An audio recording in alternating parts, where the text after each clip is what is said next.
Hello. Today I want to talk about the story of the blind men and the elephant, and how that can be related to thinking about different paradigms of thought. In my lectures on the history of social thought, I refer to a well-known and very ancient story about a group of blind men and an elephant. Apparently the story is originally Indian and is used as a teaching parable in Jainism, Buddhism and Hinduism. It's also referred to in the writings of the Sufi poet-teacher Jamaluddin Rumi, which may be where I first read it.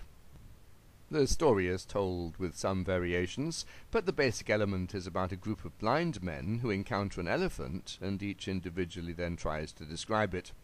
This is one of my favorite representations of the story. It comes from a Thai temple, Phra That Phanom Chedi, in Amphoe That Phanom, Nakhon Phanom Province. The photograph is by Pawyi Lee. As the blind men cannot see the elephant as a whole, and each one feels part of the animal only, their descriptions vary widely. One feels the trunk, and describes the animal as like a large snake. Another, a leg, and reports that it is like a tree. A third, who feels the side, reports that it is like a wall. A fourth, an ear, which seems like a palm leaf, and so on.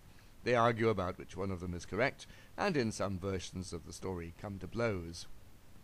A commonly presented moral of the story is that the elephant represents reality, and that each of the blind men has rightly described some aspect of reality. They are wrong only insisting that their particular understanding of the elephant is the uniquely correct one. All of them have an incomplete understanding of the animal as a whole. They could usefully put together what they have learned individually, so as to construct a more inclusive and correct picture.